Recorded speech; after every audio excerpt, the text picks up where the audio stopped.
नमस्कार. जय श्रीराम. मंडळी, नुकतंच बदलापूरच्या एका तरुणीने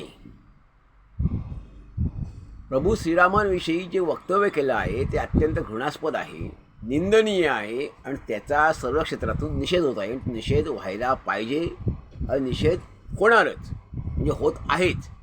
परंतु याबाबत नेहमी गांधीजींवर खालच्या पातळीवर टीका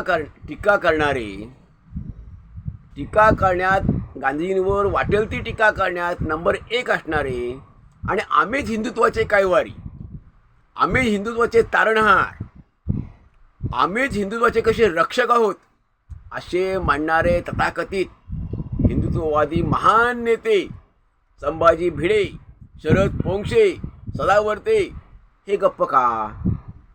यांना आता काय ह्या टीका करूशी वाटत नाही आहे की रामावरचं तुमचं प्रेम फक्त सोयीपुरतं आहे, स्वार्थ साधून घेण्यापुरतं आहे? नक्की काय आहे? तुम्ही काय आता हे गप्प का राहिलेत?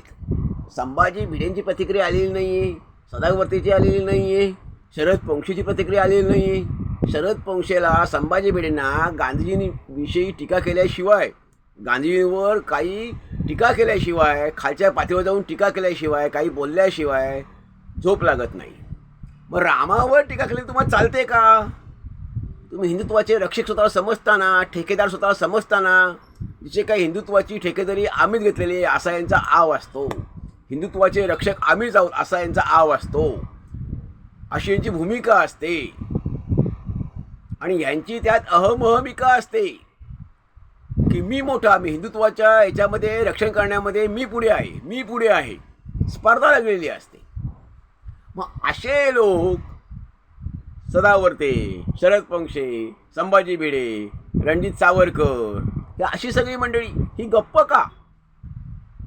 तुम्हाला कायम गांधींवर खालच्या पातळीवर जाऊन टीका करावीशी वाटते, त्यामुळे तुम्हाला प्रसिद्धी मिळते, तुमची अशी धारणा आहे. मग आणि गांधींवर टीका का करतात? तर गांधी हिंदुत्वाचे वैरी, हिंदूंचे वैरी, देशाचे वैरी. ठीक आहे, गांधीजी सगळ्याचे वैरी होते, सगळ्याचे शत्रू होते. म्हणजे हिंदुत्वाचे, हिंदूंचे, भारताचे, भारतीय स्वातंत्र्याचे, मानवतेचे, जगाचे, सगळ्याचे, अखिल ब्रह्मांडाचे शत्रू, अखिल ब्रह्मांडाचे वैरी म्हणून गांधीजींना आपण जाहीर करू. आणि फक्त हिंदुत्वाचे तारणहार कोण? तर संभाजी भिडे, त्यानंतर ही सगळी मंडळी, सदावर्ते, शरद पोंक्षे ही मंडळी. पण मग मी म्हणतो, जर गांधीजी हिंदुत्वाचे वैरी असले, ठीक आहे, आहेत असं मानू आपण, ह्यांचं म्हणणं आहे ना असं, शरद पोंक्षे किंवा संभाजी भिडेंचं, हरकत नाही, आपण क्षणभर ते मानू. परंतु मग प्रभू राम काय हिंदुत्वाचे वैरी आहेत? प्रभू राम हे आपलं दैवत आहे, नक्कीच आराध्य आपलं दैवत आहे, आपलं परम दैवत आहे, प्रथम दैवत आहे. मग अशा दैवतावर एवढ्या खालच्या पातळीवर जाऊन टीका केली जाते, तरी अद्याप संभाजी भिडेंनी याविरुद्ध काही वक्तव्य केलं नाही. त्यांनी उलट ह्याविरुद्ध रान पेटवायला पाहिजे होतं, पण ते काही करत नाही आहेत. शरद पोंक्षे गप्प आहे, सदावर्ते गप्प आहे. नेमकं कारण काय? आणि आता पत्रकार मंडळी, भाऊ तोरसेकर, सुशील कुलकर्णी यांचं काय, प्रभाकर सूर्यवंशी ह्यांचं काय? हे का गप्प आहेत? ह्यांना याच्यावर ठोस भूमिका घ्यावी असं का वाटत नाही? याच्यावर व्हिडिओ बनवा असं का वाटत नाही? निषेधार्ह व्हिडिओ बनवा असं का वाटत नाही? ही काही न्याय्य भूमिका आहे का? भूमिका आत्ता व्हिडिओ न बनवणं ही न्याय्य ठरेल का? उलट व्हिडिओ याच्यावर बनवणं, निषेध करणं हे न्याय्य ठरेल, हे उचित ठरेल. समाजामध्ये चांगला संदेश जाईल, समाजामध्ये चांगले संकेत जातील आणि आम्ही सत्यनिष्ठ आहोत, आम्ही योग्याला योग्य म्हणतो, अयोग्याला अयोग्य म्हणतो असा संदेश जाईल, असे संकेत जातील. पण असं करायचं नाही. कारण आपल्याला फक्त, म्हणजे ह्या मंडळींना फक्त स्वार्थापुरतं राजकारण करायचं आहे, राजकारणासाठी हे सगळं करायचं आहे. ह्यांच्या ज्या काही घोषणा असतात, ह्यांच्या ज्या काही विरोध असतो, ह्यांची जी काही टीका असते खालच्या पातळीवरची, ह्यांना वातावरण बिघडवायचं असतं, ते केवळ राजकारण साधण्यासाठी, स्वतःचा स्वार्थ साधण्यासाठी आणि प्रसिद्धी मिळवण्यासाठी. ह्यांना रामामध्ये काही नाही, कृष्णामध्ये काही नाही, त्यांच्या विचारांमध्ये, त्यांच्या आचरणामध्ये काही नाही. खरं तर रामाने सांगितलेलं आचरणाच्या विरुद्ध यांचं सगळं आचरण आहे. कारण ह्यांना रामाच्या आचरणाविषयी काही घेणदेणच नाही आहे. रामाने आम्हाला सहिष्णुता सांगितलेली आहे, रामाने आम्हाला प्रेम सांगितलेलं आहे, रामाने आम्हाला शांती सांगितलेली आहे. आता हे शांती म्हटलं म्हणजे रावणाशी युद्ध ही काही शांती आहे का? अरे बाबानो, शेवटचा पर्याय म्हणून रामाने हत्ती शस्त्र घेऊन रावणाशी युद्ध केलं. रावण अखेरपर्यंत ऐकत नव्हता म्हणून, परंतु शेवटपर्यंत राम युद्ध टाळत राहिले, रावणाशी युद्ध टाळत राहिले. हर प्रकारे त्यांनी हजारो वेळा प्रयत्न केले, दूत पाठवले.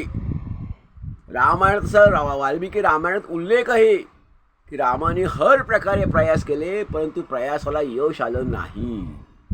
आणि आपण जर युद्ध केलं नाही तर रावण युद्ध करेल, म्हणून रावणाशी युद्ध करावं लागलं.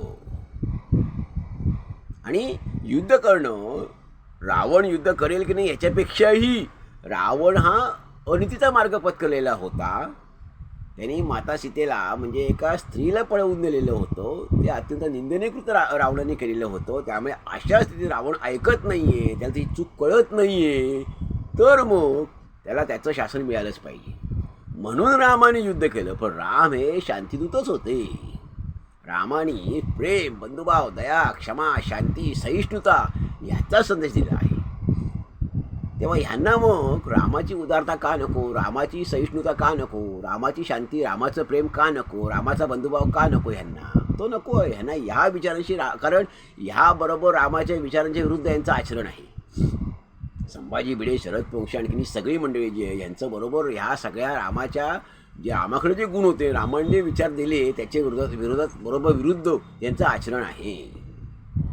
राम सहिष्णुता हे असहिष्णू आहेत, अशा अनेक गोष्टी म्हणता येईल आपल्याला. रामाने प्रेमा संदेश दिलेला आहे, तर हे संदेश द्वेषाचा संदेश देत आहेत. द्वेष, तिरस्कार, नफरत याचा संदेश ही मंडळी देत आहे. मग आता गप्प का? तुम्ही रामाचे ठेकेदार, राम असं म्हणता तुम्ही की आम्ही या सगळ्याचे ठेकेदार आहोत.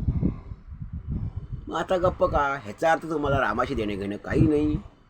राम हे दैवत तुम्ही मानत नाही, ते दाखवायला बघताय. खायचे दात दाखवायचे दात हे वेगळे असतात नाही. खरं आहे, ती जी म्हण आहे ती खरी आहे. ह्यांच्या बाबतीत म्हण, संभाजी भिडे, शरद पोंक्षे किंवा आफळे बोवा ह्या सगळ्यांच्या बाबतीत ही म्हण खरी आहे की ह्यांचे खायचे आणि दाखवायचे दात हे वेगळे आहेत. नाहीतर हे पेटून उठले असते, रस्त्यावर आले असते, गप्प बसले नसते आणि रामाविषयी अपशब्द जराही त्यांनी सहन केले नसते. परंतु हे यांचं सगळं ढोंग आहे, सोंग आहे. आणि ह्या निमित्ताने किंवा अशा अनेक निमित्त अशी येतात, ह्यांचं सोंग आणि ढोंग सगळं बाहेर पडतं. त्यामुळे अशा मंडळींविषयी किती आदर बाळगायचा, समाजाने, माध्यमाने यांना किती मोठं करायचं, ह्यांना किती आदर बाळगावा, यांच्याविषयी किती मान द्यावा, ही समाजाने ठरवण्याची वेळ आलेली आहे. हे समाजाने ठरवण्याची वेळ आली, याच्यावर विचार करण्याची वेळ आलेली आहे. धन्यवाद. जय हिंद, जय भारत.